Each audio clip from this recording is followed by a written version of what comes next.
আমার নতুন একটি গল্পে আপনাদের সবাইকে স্বাগত জানাই। কেমন আছেন আপনারা সবাই? আশা করি ভালোই আছেন।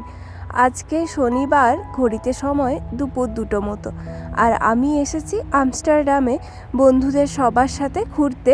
এখানে তো ক্রিসমাস মার্কেট বসে প্রত্যেক বছরই, আগের বছর না আসা হয়নি, তাই একদম ডিসেম্বর মাসের শুরু থেকে এই উইকেন্ডটা ফাঁকা রেখেছিলাম এখানে আসবো বলে।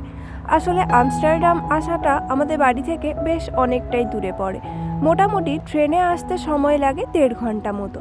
এর আগে একবার গরমকালে এসেছিলাম আমস্টারডামে, তখনও বেশ ভালোই লেগেছিল।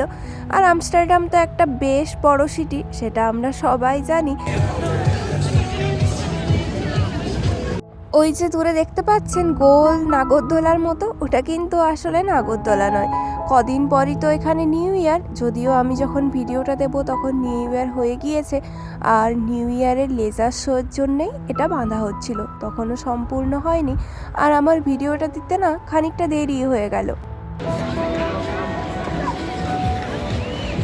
এখানে একটা বড় সিঁড়ির মতো করা আছে, যেটা দিয়ে আমরা পারাপার করছিলাম। আর দু সাইডে হচ্ছে আইস স্কেটিং। এখানে তো এমনিতে স্নোফল খুব একটা বেশি হয় না, তাই এখানে এই আইস স্কেটিংয়ের ব্যবস্থাটা পুরো ফেব্রুয়ারি মাস অবধি চলে।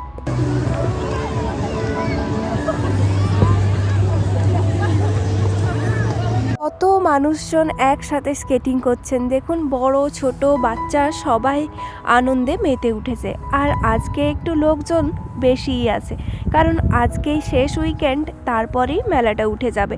এই সোমবার অবধি হবে, তার জন্য হয়তো মানুষজনের ভিড় অনেক বেশি। আপনারা চাইলে এখানে এসে স্কেটিং করতে পারেন, তার জন্য আলাদা করে টিকিট কাটতে হবে।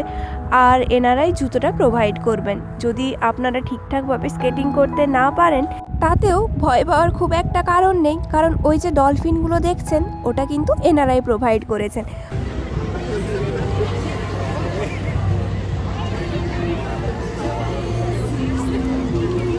আমরা 4 জনে মিলে গিয়েছিলাম, আর আমরা দূরে দাঁড়িয়ে থাকাটাকেই বেশি প্রেফার করেছি ওইখানে গিয়ে পড়ে যাওয়ার থেকে। কারণ শুনলাম যে আগে যারা গিয়েছিল তাদের এক্সপিরিয়েন্স অনুযায়ী একবার পড়লে নাকি ভীষণ লাগে। আর আমরা যেহেতু একবারও করিনি, তো লাগাটাই স্বাভাবিক। আর এত মানুষজনের ভিড়ে পড়ে গেলে হয়তো আমাদের ওপর দিয়েই চলে যাবে।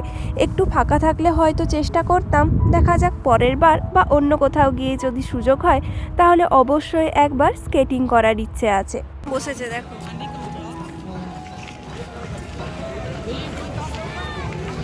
শুধু রাত হলে এটা ভালো লাগবে দেখতে। প্রত্যেক দিনই আমার ক্রিসমাস মার্কেটে এসে একটাই অপেক্ষা, রাতের। চারিদিকে ছোট্ট ছোট্ট প্রচুর স্টল রয়েছে, আর যেখানে হাজারো রকমের জিনিসপত্র বিক্রি হচ্ছে। সব কিছুর মধ্যে যেটা সব সময় মিস করি সেটা হলো সন্ধে নামার। কারণ আমরা বাড়ি থেকে যেহেতু এতটা দূরে যাই, তাই সন্ধে হওয়ার আগেই সেখানে গিয়ে পৌঁছে যাই, আর অপেক্ষা করি কখন সন্ধে হবে আর এই লাইটের রোশনায় চারিদিকটা ঝকমক করে উঠবে।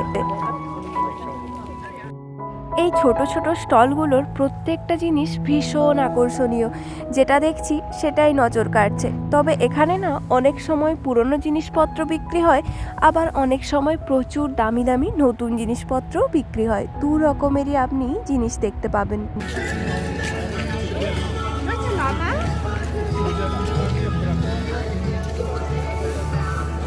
ব্যাগটা যেটা আমি হাত দিয়েছি, এটার দাম ছিল 60 ইউরো, মানে ভারতীয় টাকায় প্রায় 6,000 টাকার মতো। আর এগুলো কোনো একটা পশুর লোম দিয়েই তৈরি হয়েছে।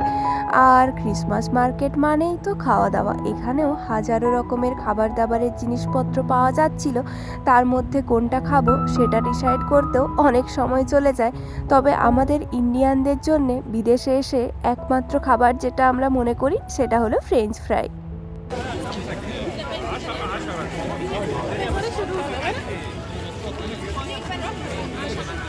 ক্রিসমাস মার্কেটে এসে এনারা কিন্তু গ্লু ওয়াইন খেতে ভীষণ পছন্দ করেন, আর গরমের সময়ে এটা বেশ ফেমাস। এক গ্লাসের দাম 5 ইউরো এরম ছিল। আপনারাও চাইলে এখানে এসে অবশ্যই ট্রাই করতে পারেন। আর এছাড়াও হট চকলেট বা হট কফি এই ঠান্ডার মধ্যে বেশ জমে যাবে।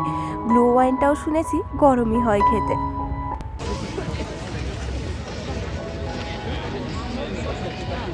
এই সময় এখানে চুরোস, হটডগ এইসবও ভীষণ পরিমাণে বিক্রি হয়।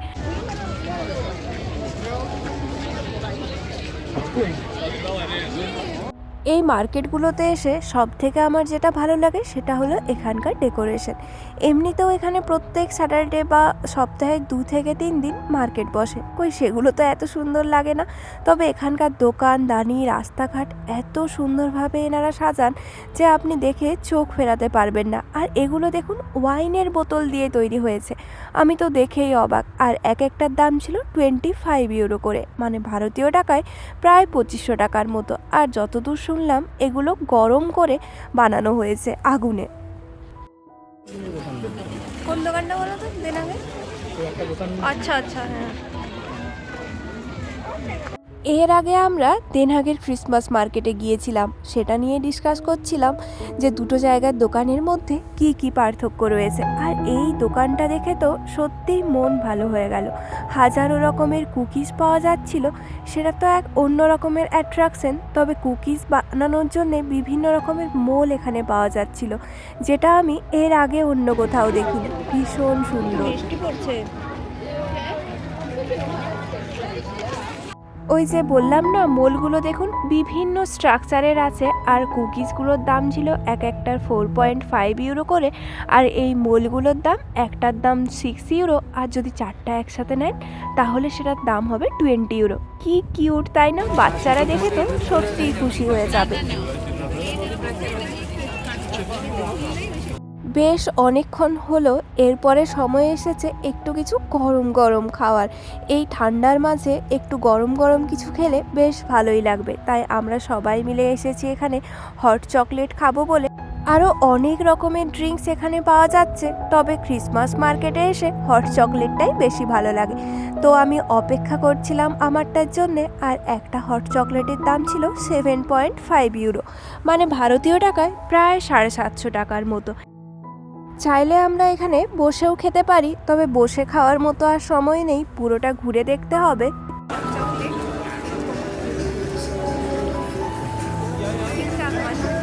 খেতে খুব একটা ভালো না হলেও দেখতে কিন্তু ভীষণ সুন্দর লাগছে। গরম গরম হট চকলেট, তার উপরে আছে ফ্রেশ ক্রিম, চকলেট সিরাপ দিয়ে ভীষণ সুন্দর করে ওনারা ড্রেসিং করে দিয়েছেন।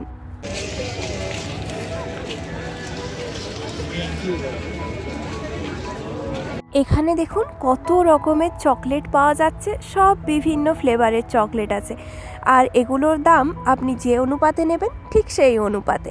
ওই যে দূরে আরও একটা সুন্দর দোকান দেখতে পেয়েছি, আর এখানকার এই দোকানগুলোই সব থেকে আকর্ষণীয়। সত্যি সত্যি দেখেই মন ভরে যাচ্ছে। আর দেখার পর মনে হচ্ছে যে ঘরে কোন জিনিসটা নিয়ে গেলে ঠিক কিভাবে রাখলে কতটা সুন্দর লাগতে পারে।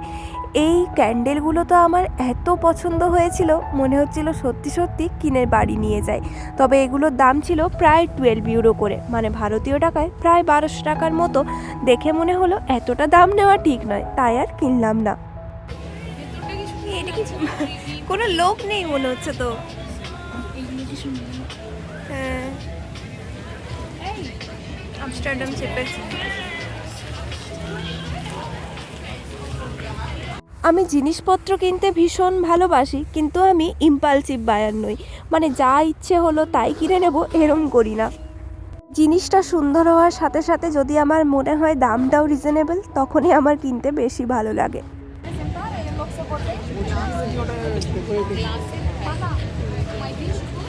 শীতকালে এনারা ক্যান্ডেল জ্বালাতে তো ভীষণ ভালোবাসেন, আর জ্বালাবেন নাই বা কেন, কারণ এখানে তো বেশিরভাগ সময়ই থাকে শীতকাল, ঠান্ডা, অন্ধকার, সূর্যের দেখা পাওয়া যায় না।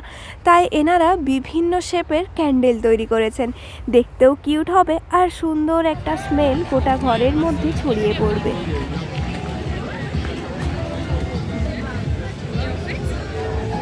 এতক্ষণ ধরে যার অপেক্ষা, ঠিক সেই অপেক্ষার অবসান হয়েছে। আর সূর্য মাথার উপর থেকে অনেকটাই নেমে গিয়েছে, সন্ধেও নেমে এসেছে। আর এই সন্ধেতে যেন পুরো জায়গাটা একেবারে ম্যাজিক্যাল লাগছে।